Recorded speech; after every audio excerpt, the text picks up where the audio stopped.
Welcome to doctor Raghavan channel. हम लोग अभी डायबिटीज़ के बारे में डिस्कस कर रहे हैं कि डायबिटीज़ का अभी तक हम लोग एलोपैथिक में डायबिटीज़ का कारण, उसका प्रकार पर डिस्कस हो गया, उसका इलाज पे डिस्कस हो गया। अब हम लोग नेचुरोपैथिक कंसेप्ट ऑफ डायबिटीज़ या मॉडर्न साइंस में डायबिटीज़ का क्या है। अभी तक जो हम लोग एलोपैथिक की बात कर रहे थे, आज के डेट में एलोपैथिक खुद ही आउटडेटेड हो चुका है। आज हम लोग उसी सीरीज में डिस्कस करेंगे कि शुगर का मेटाबॉलिज्म कैसे होता है। जैसे कि अभी तक हम लोग क्या देखें कि शुगर ब्लड में आता है, ब्लड से फिर वो सेल में जाता है with the help of insulin. Insulin का रोल है उसको अंदर ले जाने में। अब जो सेल का मेम्ब्रेन होता है, सेल का जो स्ट्रक्चर, मान लीजिए ये सेल है, तो सेल के स्ट्रक्चर में सबसे बाहर में इसका रहता है सेल मेम्ब्रेन। सेल मेम्ब्रेन जो होता है वो लिपिड का बना होता है।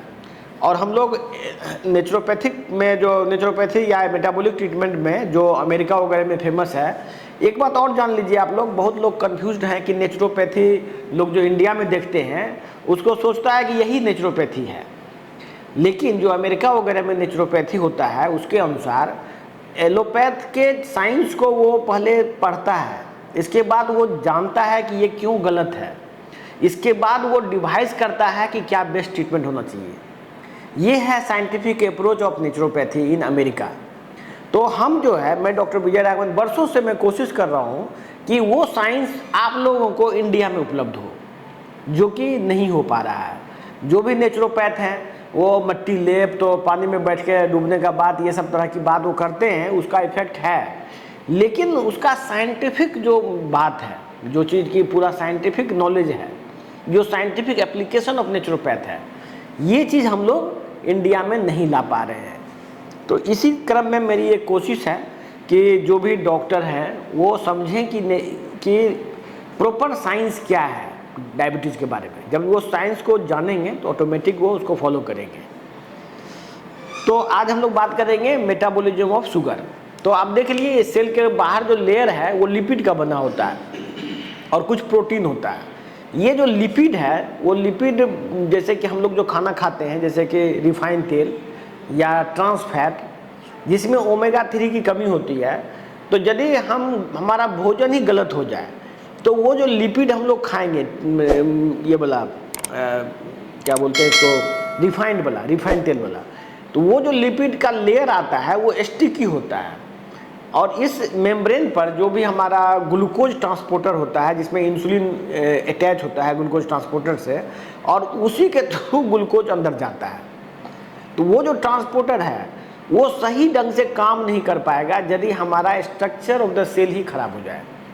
तो अब अंदाज लगाइए, यदि कोई आदमी जन्म लिया, जन्म से बड़ा एडल्ट होने तक, 30 साल, 20, 25, 30 साल की उम्र तक में वो बहुत वर्षों से ही गलत तेल खा रहा है, तो उसके बॉडी में सब जगह जो भी सेल है उस सभी में ये डिफेक्ट है, वो शरीर के पूरे सेल में। तो ये डायबिटीज़ की बीमारी समझिए हर एक सेल में है। अभी तक आप लोग क्या सुनते थे कि डायबिटीज़ पेनक्रियाज की बीमारी है, इंसुलिन नहीं बनता है, लेकिन सो बात यहाँ नहीं हो रहा है। ये देख रहे हैं कि हर एक सेल में ही डिफेक्ट है, और यही डिफेक्ट पेनक्रियाज में भी आ गया, जो कि फंक्शन प्रॉपरली नहीं कर पाएगा। इसके बाद जब ये शुगर जब जाता है अंदर दो टाइप का प्रोसेस होता है। एक है माइटोकॉन्ड्रिया अंदर में होता है, माइटोकॉन्ड्रिया के अंदर एक क्रेब साइकिल होता है, Krebs cycle, try carboxylic acid cycle बोलते हैं। ये हर एक डॉक्टर को पढ़ाया जाता है ये साइकिल, ये बायोकेमिस्ट्री का चीज़ है, इसको बोलते हैं क्रेब साइकिल। इस साइकिल से एनर्जी प्रोड्यूस होता है। पहले तो ये सेल जाता है, सेल के अंदर ग्लूकोज सेल के अंदर जाता है, वहाँ 2 ATP का मॉलिक्यूल माइटोकॉन्ड्रिया के बाहर बनता है, और माइटोकॉन्ड्रिया में जाने पर जब क्रेब साइकिल में जाता है तो वहाँ 36 ATP बनता है, मतलब 36 2 38 ATP एक ग्लूकोज से बनता है। तो हम लोग इसके अंदर में जो प्रोसेस है, इसके प्रोसेस में ये जो पूरे ग्लूकोज से फाइनली हाइड्रोजन और वाटर निकलता है, H2, वाटर और कार्बन डाइऑक्साइड मॉलिक्यूल। इस प्रोसेस में लगभग बहुत सारे एंजाइम्स इन्वॉल्व होते हैं, और उस एंजाइम्स को चाहिए मेटल। हर एक एंजाइम्स को काम करने के लिए एक मेटल चाहिए। ये जो हम लोग एग्रीकल्चर कर रहे हैं, उगा रहे हैं, मतलब गेहूँ, मकई, ये सब में हम लोग क्या दे रहे हैं, खाद दे रहे हैं। खाद मतलब फॉस्फेट एंड पोटास, एनपीके देते हैं, लेकिन हमको जो चीज़ का रिक्वायरमेंट बॉडी में है वो चीज़ तो नहीं दे रहे हैं। उसमें हम सेलेनियम नहीं दे रहे हैं, जिंक नहीं दे रहे हैं, कॉपर नहीं दे रहे हैं, बोरोन नहीं दे रहे हैं। ये सब केमिकल का रिक्वायरमेंट बॉडी में है जो कि हमारे सॉइल में नहीं है। हम लोग क्या कर रहे हैं कि सॉइल में, ज़मीन में खाद दे देते हैं जिससे प्लांट जल्दी से उग जाता है, उग के फिर फल हो जाता है, लेकिन वो फल में वो न्यूट्रिशन नहीं होता है जो हमको ज़रूरत है। एक ग्लूकोज को पूरा मेटाबॉलिज्म करने में जितना मिनरल चाहिए हमको उसी के साथ खाना होगा। जैसे कि ग्लूकोज खा रहे हैं तो ग्लूकोज के साथ वो सभी चीज़ चाहिए जो ग्लूकोज के मेटाबॉलिज्म में ज़रूरी है। तो हम लोग के बॉडी में जो हम लोग ग्लूकोज खा रहे हैं, यदि सपोज कि ये अंदर चला भी गया, सपोज करिए कि ये ट्रांसपोर्टर भी ठीक है, ग्लूकोज भी ठीक है, इसका इंसुलिन भी ठीक है, सब कुछ ठीक है, अंदर चला गया मान लीजिए ग्लूकोज, लेकिन इसके मेटाबॉलिज्म में सब मिला के 25-30 टाइप का मिनरल चाहिए, वो यदि नहीं मिलेगा उसको तो उसका मेटाबॉलिज्म वहीं पर ब्लॉक हो जाएगा और वो फिर ग्लूकोज फैट में कन्वर्ट हो जाएगा। तो ये है सारी कहानी।